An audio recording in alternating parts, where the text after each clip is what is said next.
Eh ben, Jean-Baptiste, je suis ravi d'accueillir aujourd'hui à Épinal au sein de cette manifestation, le bicentenaire de la photographie à Épinal. Okay. Je suis ravi de te recevoir et on va parler un peu de ta pratique photo que tu peux avoir ou avoir eue.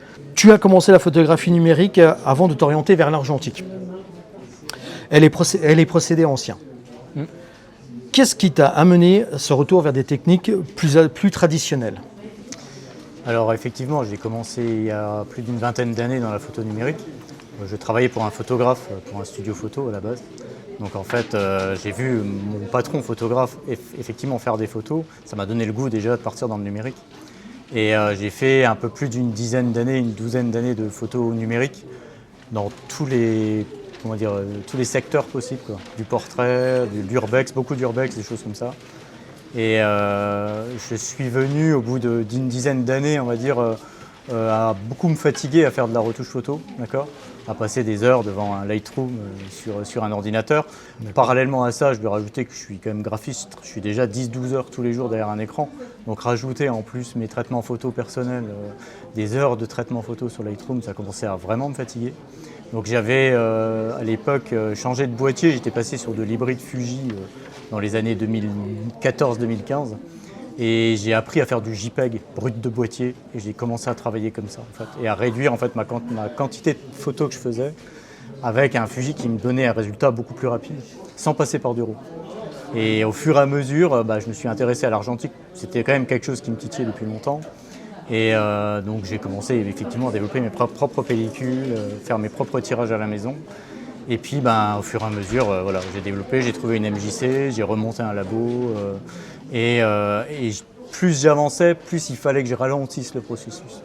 Donc en fait le Fuji aujourd'hui, ça fait plus de 10 ans que je l'ai, j'en ai même 2. Je dois le sortir 3 fois dans l'année.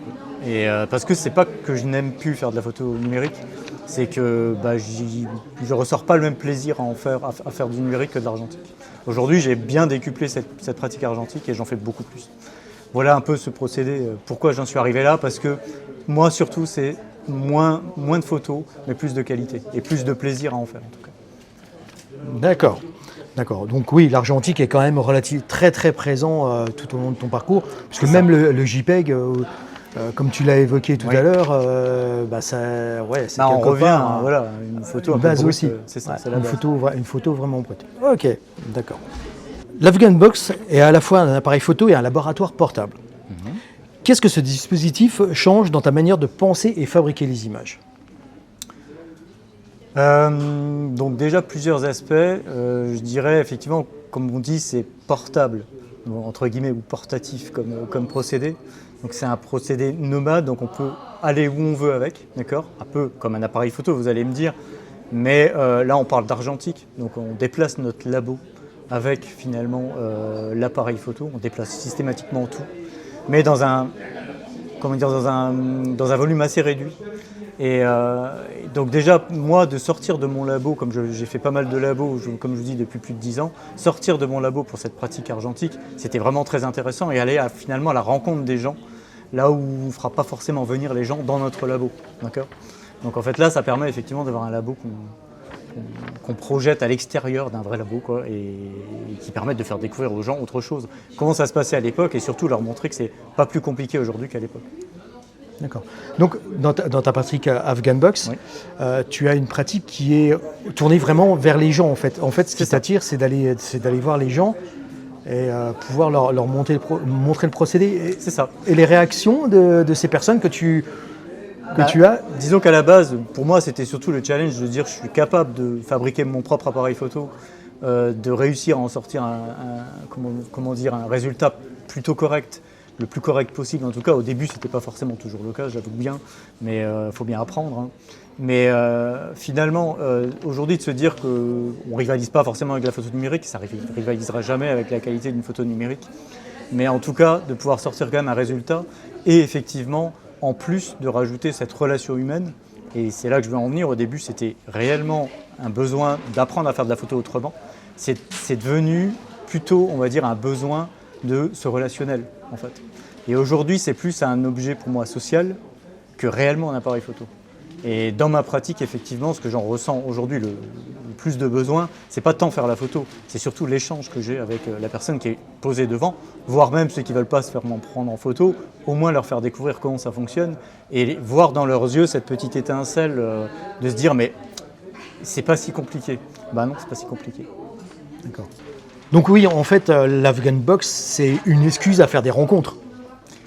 C'est un peu ça. Voilà, en gros, c'est devenu un peu ça. Au début, c'était plutôt montrer le procédé, et aujourd'hui, c'est plus me sortir. Alors, tout à fait honnêtement, me sortir de derrière mon bureau, étant freelance, toujours pareil.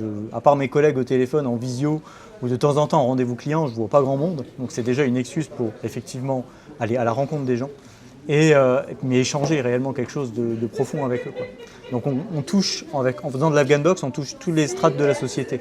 J'ai pu faire des gens effectivement dans le besoin, petit budget, on voit bien qu'il y a une souffrance aussi sociale, comme des gens très aisés dans des châteaux, dans des parcs de châteaux, où j'ai déjà pas mal intervenu aussi. Donc voilà, c'est tout à fait, on rencontre tous les types de publics et toutes les tranches de la société. Et ça, c'est vraiment intéressant, socialement parlant. Et oui, et du coup, ça rejoint un peu aussi les photos qui étaient faites au début du 19e siècle, avec ce type de procédé, entre guillemets, des photographes ambulants.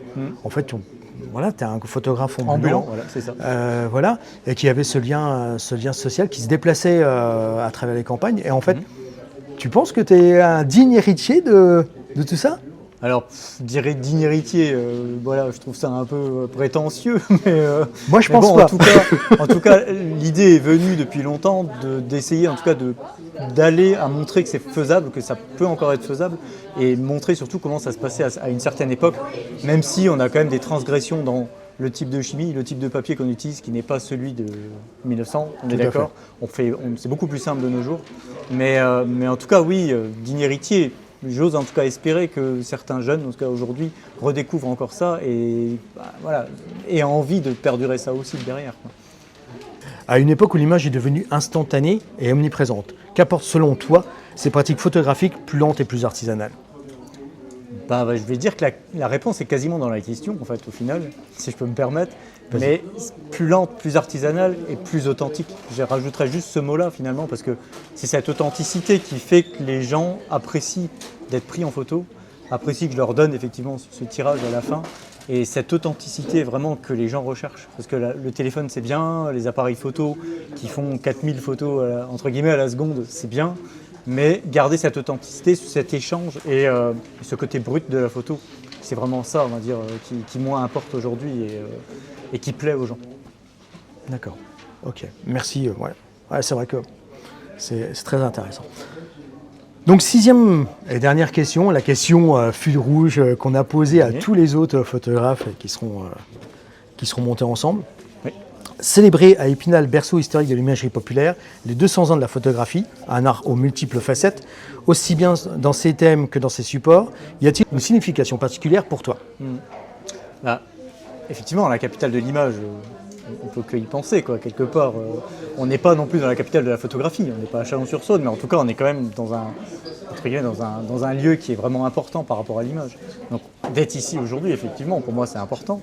Et je trouve que, voilà, dans ma pratique, ça reste un événement aujourd'hui qui est plutôt dans le haut du panier et qui me permet aussi de me dire, ça va rayonner plus loin finalement que les petits festivals où je me produis d'habitude. Donc, content d'être là par rapport à ça, à cette capitale de l'image. D'accord.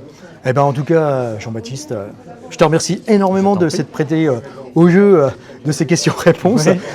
Je te souhaite un très bon festival du bicentenaire de la photographie à Épinal.